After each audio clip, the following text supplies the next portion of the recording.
ঘন বৃষ্টিতে আপনার ছাদ বাগানে থাকা হ্যাঙ্গিং প্ল্যান্টগুলির একটু কিন্তু পরিচর্যা করতে হবে। তার প্রথম কারণ হচ্ছে এই সময় ময়েশ্চারটা অনেকটা বেড়ে যায়, ফলে গাছগুলি কিন্তু অনেকটা ফাঙ্গালের আক্রমণ করতে পারে।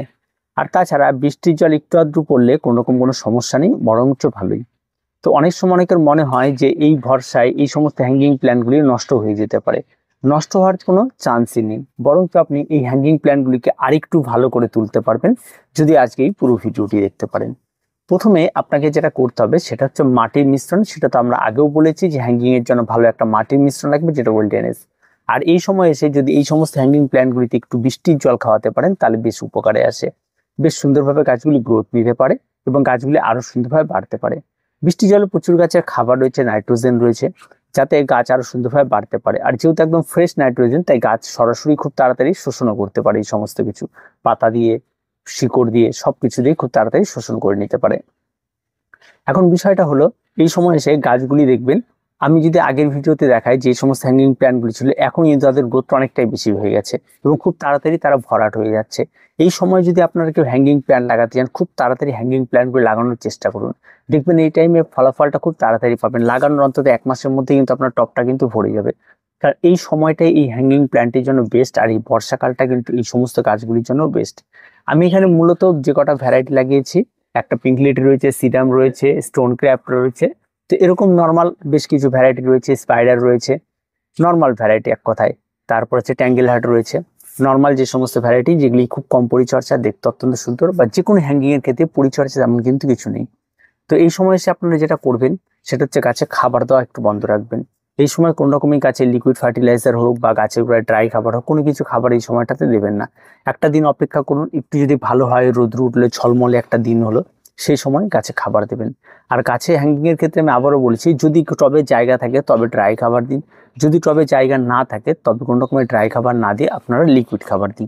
এবার লিকুইড খাবারের মধ্যে আমি বলেছিলাম যেটা, সেটা হচ্ছে এনপিকে 20-20-20, এনপিকে 12-61-0, এই ধরনের খাবারগুলির কথা সবসময় যেন বলে থাকি।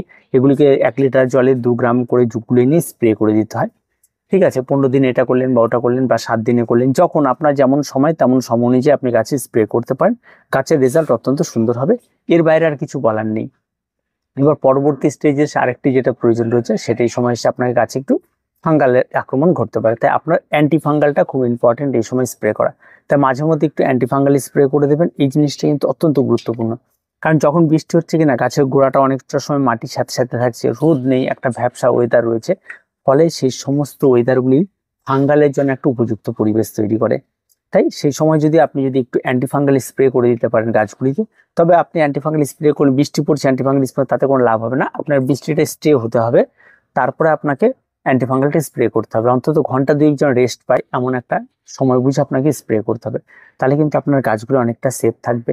এবং সেটা আবার বৃষ্টি হয়ে গেল বা কিছু যদি ভেজে আর কি, আর যদি দেখা যায় যে আপনার গাছ এমন জায়গায় রয়েছে বৃষ্টির জলই পড়ছে না, ভিজছে না, তাহলে কিন্তু গাছের গ্রোথটা অনেকটা কম হবে। তাই বৃষ্টির জলে এদেরকে ভেজান। বেলকনি ভেতরের দিকে যদি থাকে বাইরের দিকে করে দিন, যাতে বৃষ্টির ছেটার জলটা লাগে গাছে, তাহলে কিন্তু খুব উপকার হবে এই হ্যাঙ্গিং প্ল্যান্টের জন্য। হ্যাঙ্গিং প্ল্যান্ট নষ্ট হওয়ার কোনো বিষয় নেই, যে কোনো হ্যাঙ্গিং প্ল্যান্ট বৃষ্টির জল ভীষণ পছন্দ করে। এবার আসি আরেকটি বিষয়, যেটা হচ্ছে পোকার আক্রমণ। এই সময় এসে কিন্তু পোকার আক্রমণ হ্যাঙ্গিং প্ল্যান্টে ঘটবে। সেটা কি হয়, হয় মিলিবাগের আক্রমণ ঘটে, কোনো সময় দেখুন হঠাৎ করে গাছের পাতা কালার চেঞ্জ হয়ে যাচ্ছে, হঠাৎ করে সাদা সাদা কিছু একটা দেখাচ্ছে, মিলিবাগের আক্রমণটা ঘটতে পারে। আর একটা হচ্ছে এই সময় এসে শুঁয়োপোকার আক্রমণটা ঘটতে পারে। এই দুটো জিনিসের আক্রমণ এই সময়টা খুব গুরুত্বপূর্ণ। তাই যখন এই দুটো আক্রমণ ঘটবে, মিলিবাগের জন্য একতারা একদম 20 টাকা প্যাকেট নেয়, 1 প্যাকেটের দাম। 1 প্যাকেট 20 লিটার জলে, সেটা গোলাতে হয় 20 গ্রাম থাকে, আপনি 1 গ্রাম নেবেন, নিয়ে 1 লিটার জলে গুলে নিয়ে গাছে স্প্রে করবেন। মিলিবাগের জন্য অত্যন্ত কার্যকর কিন্তু এই একতারা। জবা গাছও আপনারা ব্যবহার করতে পারেন একতারা, শুধু মানে মিলিবাগ বা সাদা সাদা যেটা হবে, পাতা কুকড়ে যাবে, এই সমস্ত বিষয়ের জন্য ভীষণ উপকারী। ঠিক আছে, এই ব্যাপারগুলি যেন একতারা আপনারা ব্যবহার করতে পারেন। ছোট প্যাকেট নিলেই অনেকটাই থাকে, তেমন কোনো কিছু না। গুঁড়ো গুঁড়ো দেখবেন প্রস্তুত দানার মতো ভেতরে থাকে, সেগুলিকে আপনাকে গুলে নিতে হবে। এবার এটা স্প্রে করতে পারেন, তাহলে বেশ উপকারী সেই সময়ের জন্য। তার সঙ্গে সঙ্গে এটাতে কিন্তু শুঁয়োপোকারও কাজ হয়ে যাবে। আর যদি না হয় তাহলে একটা সুপার কিলার বা নিম তেল, যেগুলো কিছু একটা স্প্রে করবেন বারবার করে, তাতে কাজ হয়ে যাবে। এই সময় কিন্তু এটা হবে।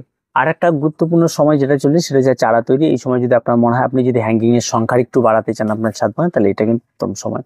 এই সময় যে কোনো মাটির মিশ্রণ তৈরি করুন আর গাছকে বসিয়ে দিন, দেখবেন অনায়াসেই গাছ খুব তাড়াতাড়ি ইজিলি হয়ে যাবে। তার জন্য তেমন কোনো কঠিন পরিচর্যা তেমন কোনো কিছু করতে হবে না। আর এই সময় মূলত গাছ নষ্ট হয় যেটা ফাঙ্গালের থেকে অতিরিক্ত জল গাছের গোড়ায় চ্যাপচ্যাপে হয়ে গেলে, জমে গেলে, ঠিক আছে, গাছের শিকড় পচে যায়, এই ব্যাপারগুলো তৈরি হয়। কিন্তু এই ব্যাপারগুলো যাতে না তৈরি হয় তার জন্য আপনাকে মাঝে মাঝে অ্যান্টিফাঙ্গাল গুঁড়ানোর জল গাছের গোড়াতেও দিতে হবে, যাতে সব দিক দিয়ে গাছকে বেটার রাখা যায়। এরকম একটা পরিচর্যা আপনাকে করতে হবে। খুব সহজ একটা পরিচর্যা। এটা যদি হ্যাঙ্গিং প্ল্যান্ট আপনি করতে পারেন, আপনার হ্যাঙ্গিং প্ল্যান্ট এই বর্ষায় যতটা বাড়বে এরপর রোদ দিলে আরেকটু দেখবেন গাছের গঠনগুলো সুন্দর হবে, দেখতে অনেকটা সুন্দর হবে। তার সঙ্গে সঙ্গে অবশ্যই আপনাকে কাটাই ছাঁটাই করতে হবে। আপনার জায়গার সৌন্দর্যায়ন অনুযায়ী আপনাকে মাঝে মাঝে ছেটে দিতে হবে। ছেটে দিলে কি হয়, ব্রাঞ্চের সংখ্যাটা ঝুল ছিল একটা ঝুল ছিল, ছেটে দিলে আরো 2-3টে ঝুল বেরিয়ে যায়। ফলে কি ব্রাঞ্চের সংখ্যাটা বাড়ে, দেখতে অনেকটা বেশি সুন্দর হয়। অনেকে হ্যাঙ্গিং আবার কাটাই ছাঁটাই দিয়েছে, ফলে কি হয়, যে কটা ডাল উপর থেকে বেরিয়ে আসে ওই কটা ডালই থাকে, নিচে এসে যেহেতু ঝোপালো হয় না, পরবর্তী নিচের দিকটা ফাঁকা হয়ে যায়। তাই চেষ্টা করবেন নিচের দিকটা যাতে ঝোপালো হয়, তাই নিচের দিকটাতে সুন্দর সুন্দর করে আপনারা একটু কেটে ছেটে দেবেন, দেখবেন নতুন নতুন আরো ব্রাঞ্চ ছাড়ে এরা, সেগুলো আরো ঝুলে পড়ে, ফলে সেটা দেখতে অনেকটা বেশি সুন্দর লাগে। তাই এই ছোট্ট ছোট্ট কাজগুলি যদি আপনি আপনার হ্যাঙ্গিং প্ল্যান্টের ক্ষেত্রে করে ফেলতে পারেন, তাহলে আপনার হ্যাঙ্গিং প্ল্যান্ট কিন্তু সেরা হয়ে উঠবে। তাই দেরি না করে খুব তাড়াতাড়ি হ্যাঙ্গিং প্ল্যান্ট যারা লাগাননি তারাও লাগিয়ে ফেলুন, আর এই সময়টাকে অন্তত কাজে লাগিয়ে ফেলুন। তো দেখা হচ্ছে পরবর্তী ভিডিওতে। প্রত্যেকে ভালো থাকবেন, প্রত্যেকে সুস্থ থাকবেন। যদি কারো কাছে কোনো সমস্যা হয়ে থাকে অবশ্যই কমেন্ট বক্সে কমেন্ট করবেন। যদি সেই সমস্যাটি গুরুতর হয়ে থাকে, উত্তর দেওয়া সম্ভব হচ্ছে না, তবে অবশ্যই আমরা ভিডিও করে তা জানিয়ে দেবো। তো প্রত্যেকে সুস্থ থাকবেন, প্রত্যেকে ভালো থাকবেন।